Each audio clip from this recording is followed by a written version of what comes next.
Welcome, ladies and gentlemen, to the Round 8 edition of the Football Town Show. And on the menu tonight, Mateo Roca's Ashburton will look to keep touch with the top four as they go up against Ivan Zilic, who makes his B-League return for Brimbank FC. And then George Harrison, he steps up for Hume in defence as they go up against Milton Sackhoff's Vic Vipers. What a match of the round that'll be. And then in the next game, Lachlan Campbell, the giant striker from Mickleham, will look to blast his way past a depleted FC Essendon side.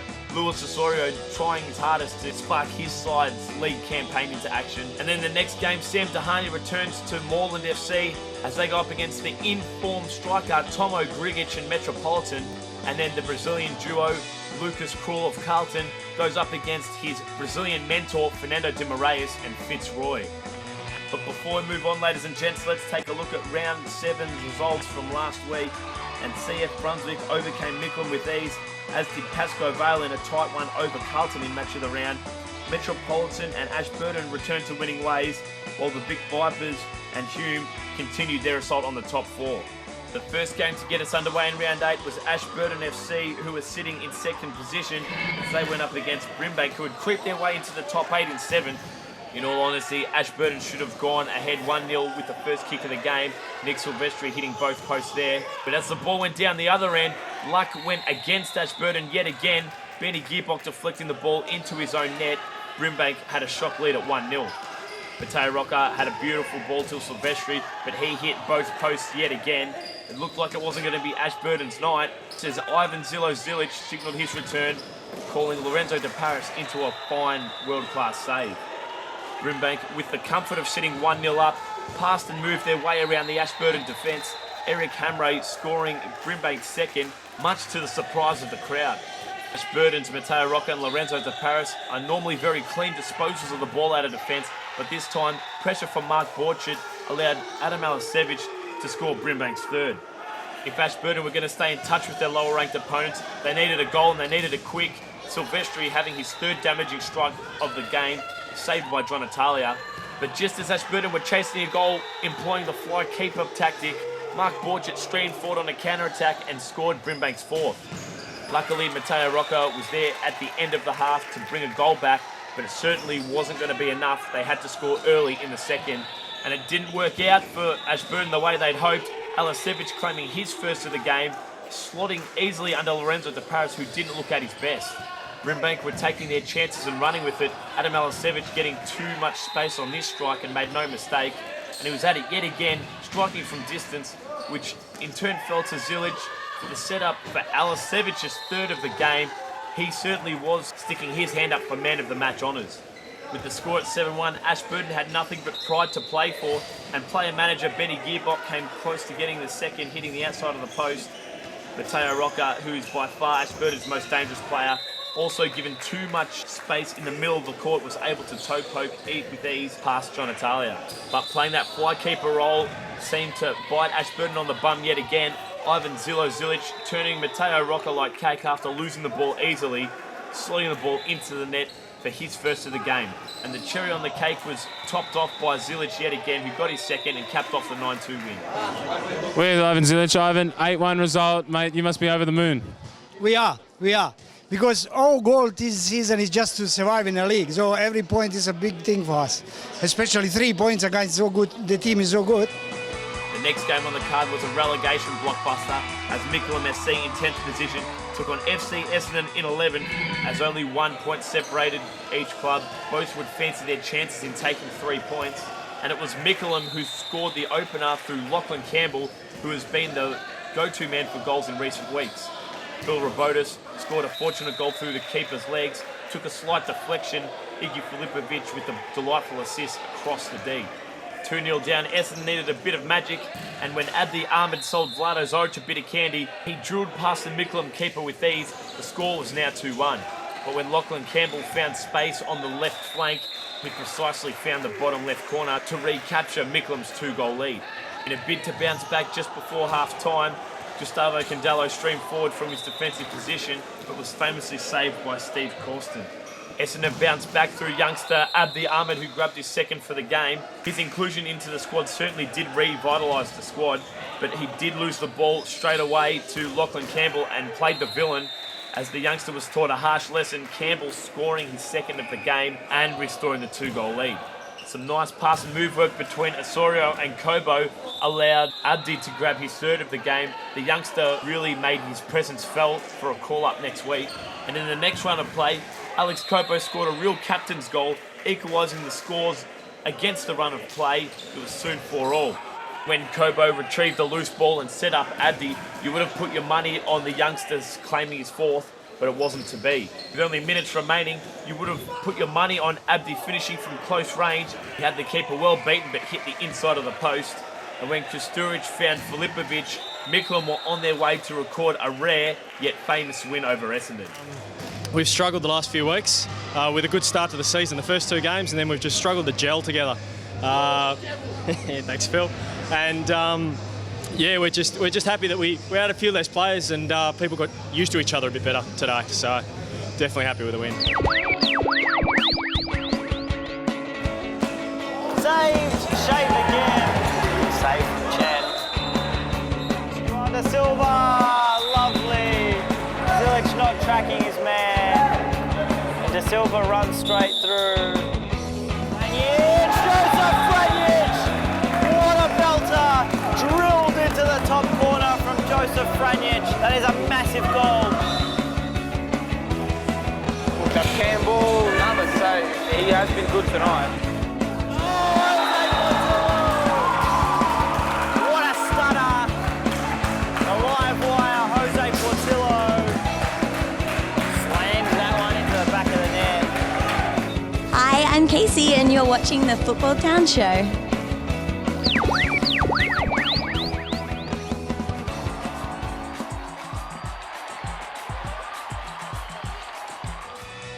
Welcome, ladies and gentlemen, to round 8, match of the round. Hume FC taking on the Vic Vipers. A good rivalry has been built up between these two sides of late. As we go down to the coin toss here, Mo Tankia and Johnny Barrientos tossing the coin with head ref Evan Robotis. Last time these two sides met in the FOS Cup semi-finals, it was Hume coming out on top. Amin Kadad has a familiar lineup with his star striker Vadim Mazuski returning for his second game this season. No new faces for Milton Sakos and the Vipers either. He'll be looking to some old heads to inspire a victory today. Let's go down to the action. Here we are, ladies and gentlemen, Hume FC versus the Vic Vipers. As we get things going, and Cooper, his attempted clearance off the foot of Mazuski, almost ending up in the net. Avram played Cooper, tried to lay him off, and it's stolen by Rogovski. He takes it well wide, and Rogovski forced a good save out of Apostolakis. Cooper looking for Jason Barrientos, took a touch, and they'll have a corner. Not a bad ball off the head of Tankia, though.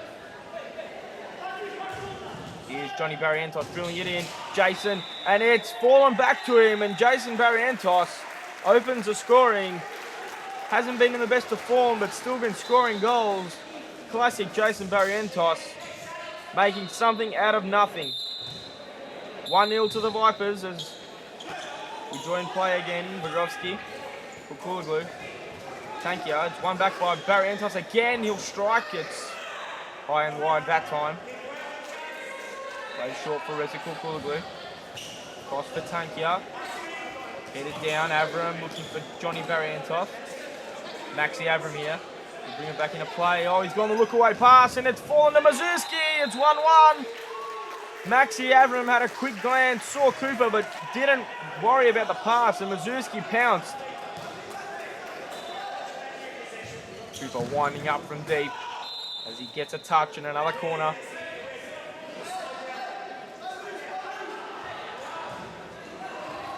Barrientos now to bring us back into play. Down the line for Avram.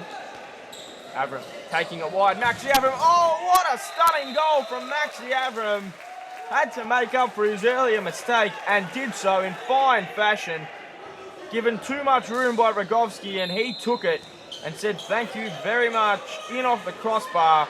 Classic Maxi Avram.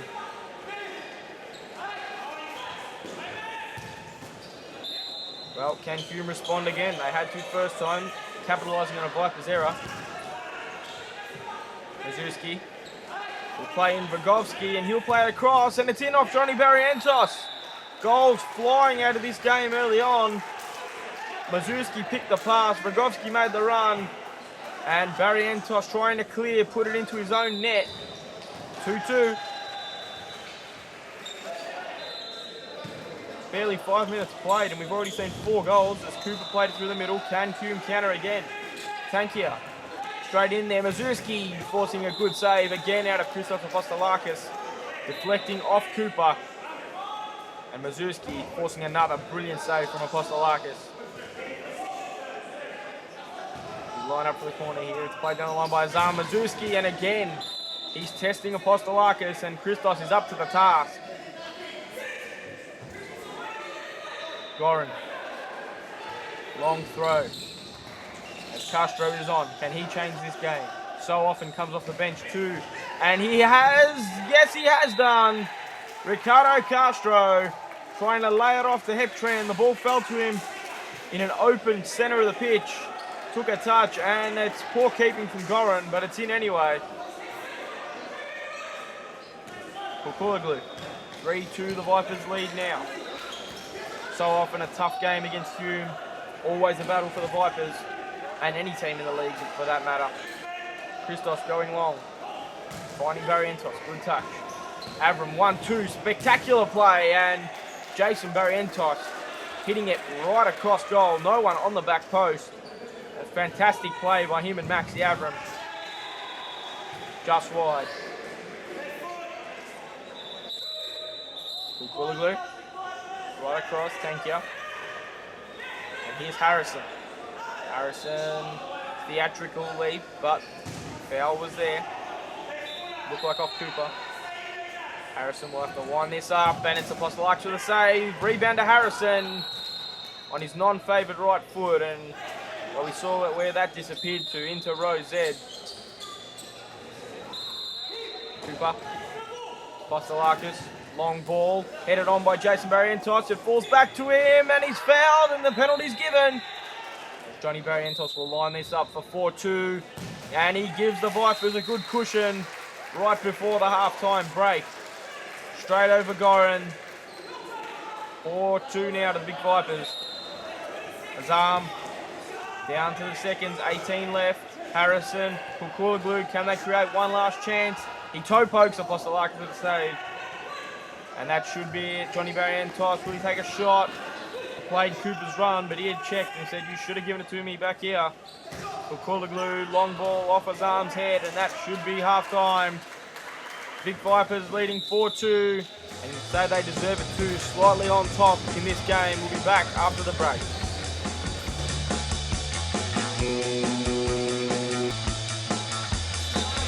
Back to the second half now, ladies and gentlemen. 4-2 lead for the Vipers, as we've mentioned. As early on, Cooper drilling it to the back post, and Castro getting in there. Early chance on for Ricky Castro as Rashidi's come on, and his first action is to turn it over. Barrientos, saved by Goran. Barrientos, once he got it under control, looked good for the goal, but a good save from Goran. Pates. Barrientos just getting there. And now taken away by Harrison. Big save there by Kieran Pates. Being tested early on. Pates again with that long throw, playing Castro. Took it easily and stolen. And now Ricky Castro diving in. Looks like he got the ball, but perhaps the two-footed challenge convinced the rest that he could have gotten a yellow card for that, and he may be off. Yes, he will be. Ricky Castro has been dismissed for a two-footed lunge. That's a second yellow. And the Vipers down to 3 for 2 minutes as Harrison rattles a crossbar. Big strike by George Harrison, and unlucky not to go in there. Pates was beaten easily. A let-off for the Vipers. Barrientos lays it off. Avram just wide that time. So close as Harrison now will bring it back up the court. Mazurski plays it back in, and Harrison pulls one back from range. Pates perhaps should have done better, but it's a crisp strike by George Harrison. Just as the Vipers went back to 4, they concede. Terrific left foot George Harrison has on him. And it's 4-3 now. Mazuski right across. Avram will take it away. Dribbling right at Rogovski, and it hits his back leg, and now Rogovski will take it away. One back by Maxi Avram, and now Cooper will drill it to the back post. Tran couldn't get in. So close. Couldn't get a foot on the end of it, I should have said. End-to-end stuff. Both sides creating chances. Harrison. Mazuski plays it right through, looking for Kukuloglu. And now Avram dribbling through. Maxi Avram! Has he put the sealer on it? Right over Goran. Terrific strike. Pates rolled it out. And Avram with a fantastic hit over Fethi Goran. If you take one more look at it, it was that sweet. Look at that, ladies and gentlemen. 5-3 the score. Hume trying to get back in this. Goran. Long throw. Mazuski does really well. And that's a fantastic save by Kieran Pates. Looks like it's off the post, but it's a save by Pates off his shoulder. Pates long. Kukuloglu. Straight out there. 5-3 the score. Pates looking for the long throw again.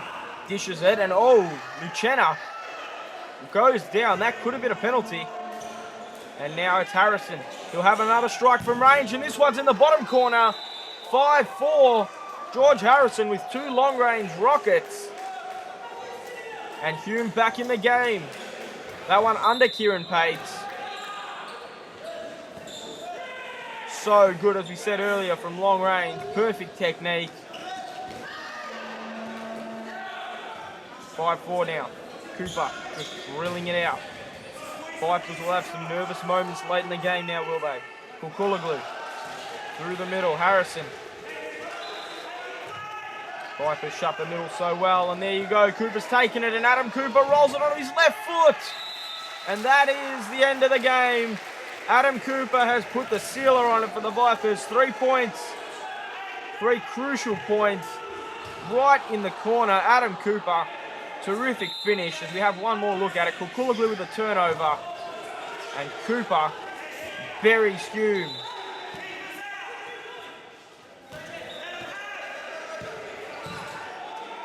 Dying seconds now.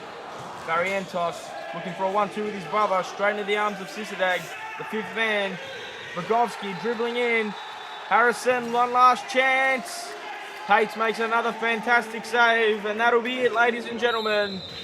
A big 3 points for the Vic Vipers, which they desperately needed to stay in touch in the title race. Thanks for joining us, ladies and gentlemen. Fantastic game, as it always is between these two. We leave you with the interview. Where's Kieran? Kieran, big victory today, a rival, and even though you're new to Melbourne, obviously the intensity of the game must have got to you. Yeah, definitely. Look, I mean, it's a step up from Cairns, that's for sure, and I really enjoyed it. The Vic boys, good team in front of me, so it definitely makes it more welcoming for me. You've got Christos and yourself fighting for a position. How's the competition for a number 1 spot? Look, it's going really well. I mean, it's actually good. We work together, we help train each other, we push each other. It's the best thing I could have asked for. Cleared by Sharman Rajab. Really well done by Zurich. Lovely goal, not a yell. Absolute quality. Andrea Farina gives them a high five, says that's a nice goal.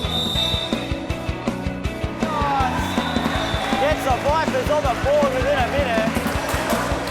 Quick fire stuff. That's what the Vipers were lacking. Viter off his line, shutting that down. Nahani finishes it off. Classy finish. Hi, I'm Anna, and you're watching the Football Town Show. Go Futsal! Welcome back to the Round 8 edition of the Football Town Show, ladies and gents, where we wrap up the final clashes of the night. In the next game on the card, saw Metropolitan FC go up against Moreland Blues, who are looking to get out of the relegation zone as they hit a massive slump in form. Moreland, who have only achieved 2 wins out of a possible 7, were looking to get their 3rd of the season, and they got off to the dream start. Joseph Franich with a peach of a finish into the top right corner. Franich again with a beautiful run out of defence. Found Sebastian Ingrosso, but he hit the bottom of the left post.